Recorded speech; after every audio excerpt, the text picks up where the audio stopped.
ఒక వ్యక్తి మరొక వ్యక్తిపై, సమాజంపై, ప్రాంతంపై, దేశంపై ప్రభావం చూపగలడా అంటే అవును. దానికి సమాధానం Rajinikanth.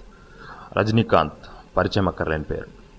India, China, Burma, Japan, Thailand, Korea, Australia, America అంటూ ప్రపంచవ్యాప్తంగా ఎల్లెలుదాటిన కీర్తి.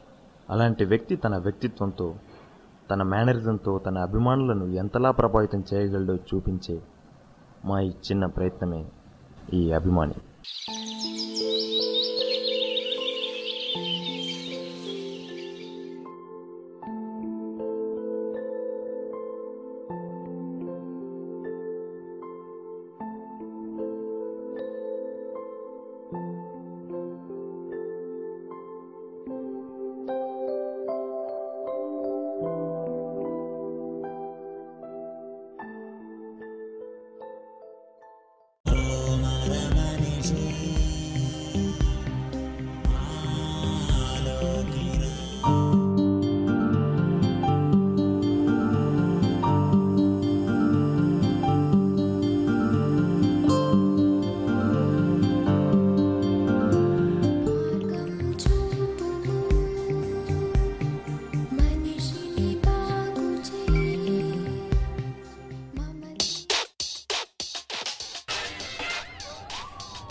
ఇండియా పెద్ద దేశం కాదు మామ.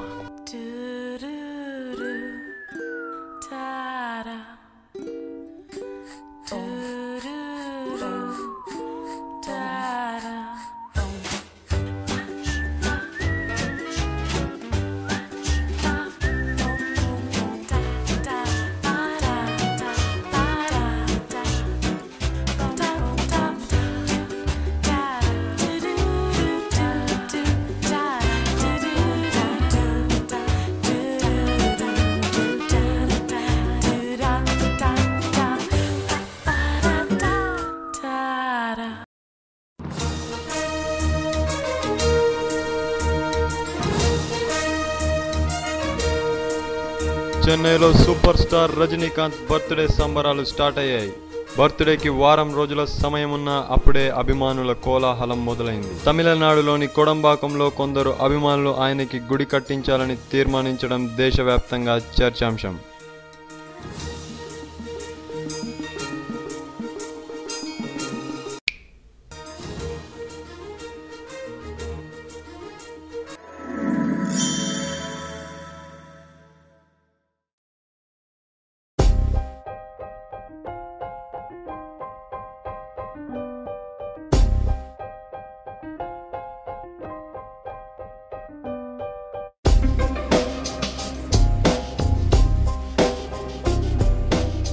హాయ్ బాబా, రజనీకాంత్ గుడికి చందా.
హాయ్ బాబా.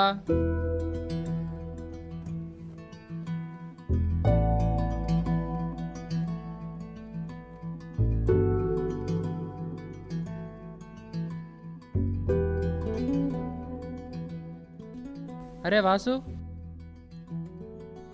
బాబా ఏంట్రా అలా ఉన్నాడు? బాబా వాళ్ళ కూతురికి ఆపరేషన్ అంటరా. సర్జరీకి 50,000 దాకా ఖర్చు అవుతుందంట.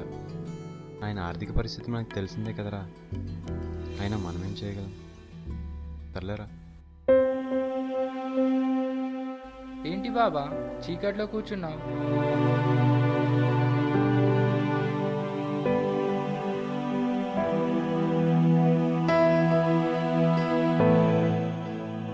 నాకంతా తెలిసింది బాబా. ఇది ఉంచు బాబా. వద్దు బేటా, అది నువ్వు గుడి కోసం దాచిపెట్టుకున్న డబ్బు. గుడిదేముంది బాబా? రజనీకాంత్కి గుడి కట్టించానంటే సంతోషిస్తాడా, లేక అవసరంలో ఉన్న సాయం చేశానంటే సంతోషిస్తాడా? నిజమైన అభిమానం అంటే ఆయన నడక నేర్చుకోవడం కాదు బాబా, నడవడిక నేర్చుకోవడం. నాకు గుడి ఎందుకు బాబా?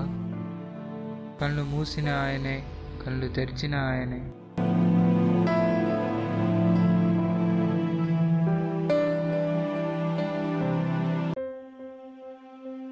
అభిమానం అంటే అనుకరించడం కాదు, ఆచరించడం. జెండాలు కట్టడం, దండాలు వేయడం, దండం పెట్టడం కాదు, బ్యాన్లు కొట్టి బ్యానర్లు కట్టడం కాదు, గుడులు కట్టడం కాదు, గుళ్ళో కొబ్బరికాయలు కొట్టడం కాదు.